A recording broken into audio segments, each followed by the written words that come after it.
તો આ સાથે એક મહત્વપૂર્ણ સમાચાર સામે આવી રહ્યા છે। અમદાવાદના બહુચર્ચિત પીએસઆઈ રાઠોડ આત્મહત્યા કેસ મામલે આખરે પરિવારજનોએ મૃતદેહનો સ્વીકાર કર્યો છે અને આજે અંતિમ વિધિ કરવામાં આવશે। સિવિલ હોસ્પિટલથી પરિવારજનો દ્વારા મૃતદેહનો સ્વીકાર કરી લેવામાં આવ્યો છે અને આજે પીએસઆઈની અંતિમ વિધિ થશે, માટે અંતિમ વિધિની તૈયારીઓ શરૂ થઈ ચૂકી છે। પીએસઆઈના નિવાસસ્થાન તેમના ઘરથી જ અંતિમ વિધિ નીકળશે। 10:30 વાગ્યાની આસપાસનો સમય છે।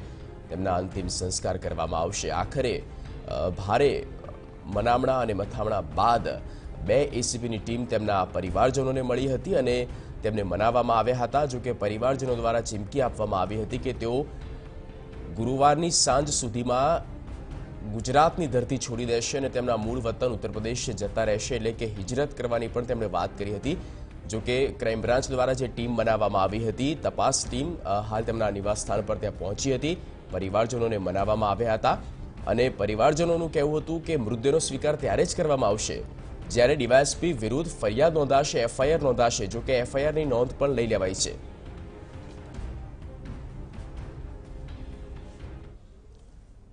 ત્યારે વધુ માહિતી સાથે જોડાઈ ગયા છે અમારા સંવાદદાતા દર્શલ રાવલ। દર્શલ, અંતિમ વિધિની શરૂઆત થઈ ચૂકી છે અને અંતિમ સંસ્કાર કરવામાં આવશે 10:30 વાગ્યાની આસપાસ। તેમના નિવાસસ્થાન પર આપ ઉપસ્થિત છો, ત્યાં કેવો માહોલ?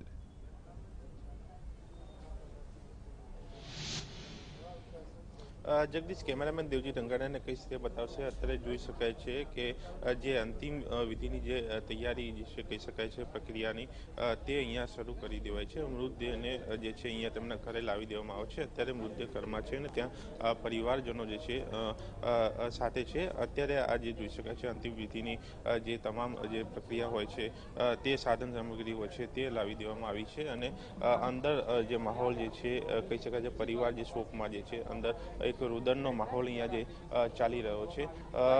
એક 10:30ની આસપાસ જે છે આ પરિવાર જે છે જે પીએસઆઈ દેવેન્દ્રસિંહના મૃતદેહને લઈને અહીંયાથી નીકળશે અને દુધેશ્વર ખાતે એટલે વાડજમાં જે સ્મશાન ગૃહ આવેલું છે ત્યાં પહોંચશે અને ત્યાં અંતિમ દાહ આપવામાં આવશે। એટલે કે આ પ્રકારે જે છે અહીંયા અંતિમ વિધિની પ્રક્રિયા પૂર્ણ કરવામાં આવશે। પરંતુ જે આખા ઘટનાક્રમ જે રહ્યો 4 દિવસ બાદ અત્યારે આ મૃતદેહ જે છે તેમના ઘરે પહોંચ્યો છે।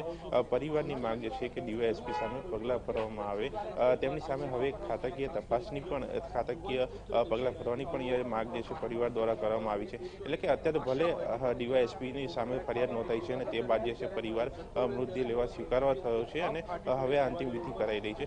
પરંતુ અહીંયા પરિવારની એક માગ હજુ ચોક્કસ છે કે ડીવાયએસપી સામે કડક પગલાં ભરવામાં આવે, તેને બક્ષવામાં ન આવે અને જે પ્રકારે તેના ઉપર આક્ષેપ થયા છે તે આક્ષેપો સાથેની પૂરતી તપાસ થાય। જે રીતે દ્રશ્યોમાં પણ જોઈ શકે છે કે તેમના જે પિતા જે છે તેઓ પરિવાર સાથે।